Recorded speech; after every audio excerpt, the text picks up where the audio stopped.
we haven't heard your thoughts on these yet. They're not out there yet. Right. This is breaking news. This is exclusive. Breaking news, exclusive to the podcast. stuff. So let's get right into this because it's a meaty one. You also looked at film with some of these offenses. Of course. Packers, Eagles, Bears again. Yep. So we'll get into a bunch of different things.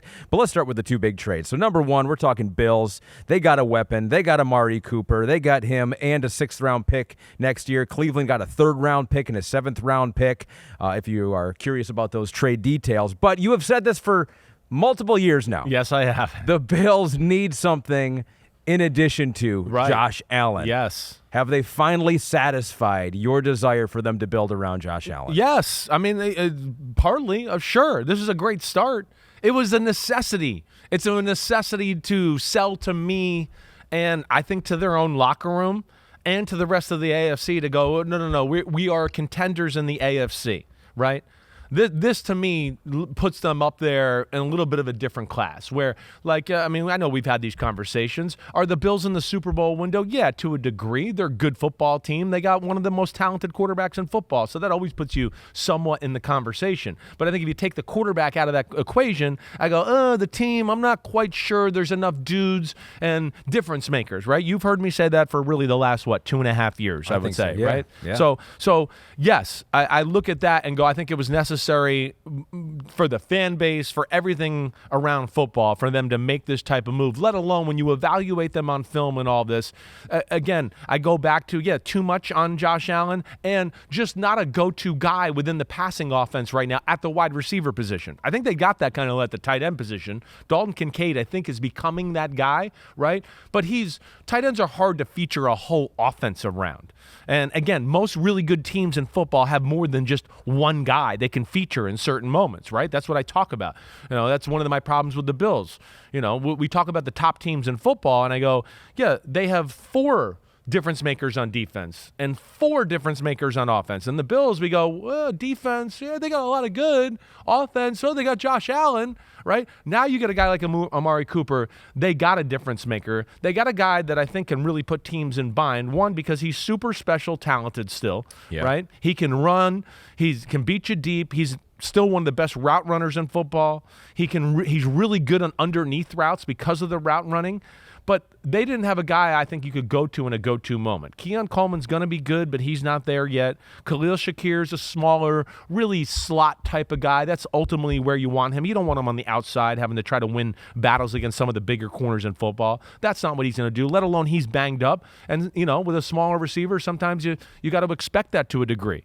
So now with this offensive line and James Cook healthy, and I do think they're going to be able to run the ball consistently throughout the year, and now you put Josh Allen, his ability to run the ball, and a guy outside that every now and then is going to go, wait, are you sure you want to leave him on an island? Oh, okay, then we're going to throw to him. Oh, wait, you want to put somebody over the top of them? Okay, we can run the ball now, and I think that's where it's going to be good for the Bills. Well, happy is Josh Allen that he has a number 1 target right now, but probably even happier is Amari Cooper himself.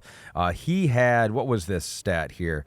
62% of his targets have been catchable, the 5th lowest in the NFL. So the quarterback play, as we have mentioned multiple times, has not been great with the Cleveland Browns. Right. And per next-gen stats, so this kind of speaks to how wide open he can get, has created an average of 2.7 yards of separation this season, his highest since 2018. So he has had times where he has been not close to a defender, and so he's still got that ability to get open. He definitely, one-on-one, he's a handful, right? I mean, again, he's not as fast straight line as he used to be, but he's still fast to where he can run by a guy for a 70-yard bomb and a touchdown. You can see there, too, by the stats, like he has been open, but he leads the league in air yards of incomplete passes. Right. That's not a fun thing to lead in. So that tells you he's beating people downfield, right? Because of that and his ability to jam his foot in the ground and do all that stuff, he's great at comeback routes and deeper in-breaking or out-breaking routes because he's got enough speed to scare you deep, but then he can put on the brakes as good as anybody in the sport. He is one of those guys. Listen, the first time I ever saw Amari Cooper in person at training camp out in Las Vegas, it was in Napa Valley, his rookie year. I can remember being at training camp, and it was a little bit of a wipe your eyes moment, like I've talked about with Mahomes throwing the ball in the snow the first time I saw him. I was like, wait, is it really spinning that hard and that perfectly? Like, am I seeing correctly? I can remember watching wide receiver drills, and they were working on getting off press coverage and seeing how quick he was and how quick his feet was. And I was with a friend, and I can remember we looked at him, and my friend looked at me, and he was like, because he didn't really know football that well, and he was like, was that good? And I was like, that was insane. And he was Yeah. like, I thought so, because I can't believe how quickly his feet were moving, right? And that's why he was the 4th pick of the draft. And he is a guy that can do everything as far as the wide receiver position is concerned. Like I said, work on the outside, slot, run after catch, all of that. He is really skilled that way, and a great trade for the Buffalo Bills, He's and 30, especially yeah. for what they traded for him and It and doesn't how seem badly like they needed him. It's a whole not bad bunch. at all. 30 years old. Yeah. So what is the deal? So he started with Oakland. Yep. Back when they were Oakland. Right. Goes to Dallas. Yep. Goes to Cleveland. Right. Now Buffalo. Right. What's the deal with him? Yeah. Do you read anything into that, or is it just sometimes that once a guy gets traded once, that every subsequent team does not have that feeling of ownership over the guy, and Yeah. so they're like, oh, we can trade. What do you think that is? Well, I think the Raiders, when he got drafted, I think it was a little bit of a personality thing.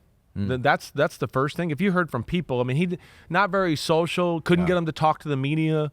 I don't think he talked and was all that, welcoming to other people on the team or the coaching there in Las Vegas, or I think they were still Oakland at the time. They were, yeah. Right? Then, he goes to Dallas. They like him there. They really do. He has success, but it became more of a contract thing. He was going to make $20 million, and Dallas kind of misread the market and thought that was going to be a big deal, which now you're like, $20 million?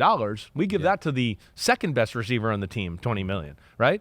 So he was kind of a casualty, let me trade this guy because we don't want to pay him going forward. We have other things we got to pay and people we got to pay in Dallas.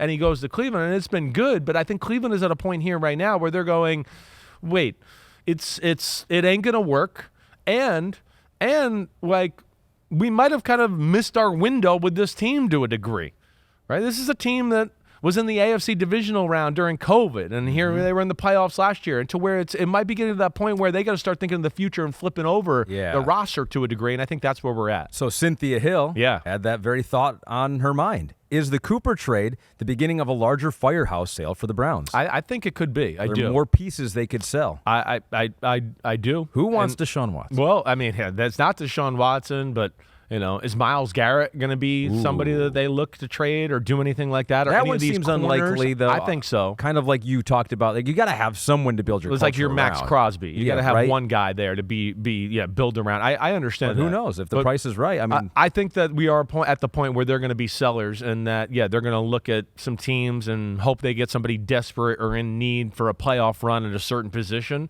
And if the price is right, I think they're going to start to flip over assets here because this year's over. So the Bills wide receiving core. So we'll end with this because it's been not very good, as we have mentioned. That's why they made this trade. Right. 30th in targets per game, 29th in receptions per game, just basically lower tier in every single wide receiver category. Yeah, I can't imagine their separation is all that special. True. Yep. When you get into that. So how much does Amari Cooper improve these numbers? I think. Do they get into the mid tier? I think they'll be close to it. I think if we look back at this in like 7 or 8 weeks, we'll start to see them around 19, 18, right? In about 7 or 8 weeks. I think we can get down to that range. Do I think they might be too far behind the 8 ball to get into a top 10 or anything like that? But from this point forward. But if they're this point forward, I think they can get into 18, 19 if everything's clicking on all cylinders. Curtis Samuel hasn't come through for them. He looks like he's lost the gear compared to his prime. I got to think that's part of part of why they wanted to make this move. Shakir being smaller in the injury, Keon Coleman being the rookie, not being able to separate, right? Playing teams like we talked about 2 weeks ago, the Houston Texans, who were like, we'll play man-to-man every play. We don't care. We don't care because we don't think you're overly complicated, and we're not scared of any of your individual guys, right? They got to change that. That's got to change. Like we talk about with everything, there's got to be something that a defense has to worry about and defend, or you're just an average offense, and that's what the Bills kind of are right now. We know they got to defend Josh Allen, but there's got to be something more to it than just that guy, just like we see in Baltimore. Right? It's not. We know Lamar Jackson's a handful. We get it. Oh, but they also have the best in between the tackles running game. Oh, and 2 receivers that if you play man-to-man, they can beat anybody in football. Oh, and 2 tight ends that can do the same. Right? That's what I'm talking about. The good teams have more than one thing or one person, and hopefully this is the start for the Bills of something good here. Well, I love that it happened because oftentimes in the NFL we talk about these trades and they just never happen. They never work out. But we got a big one. Yo, homies, thanks for watching. Yeah, it's time. The NFL season is here on Chris Simms Unbuttoned. You can hit subscribe to get all the weekly picks, plus our Sunday recaps as the games are happening. Oh, you know it. Nobody does that better than us. Thanks again for watching. Remember to subscribe. Peace out. We'll see you next time on Unbuttoned.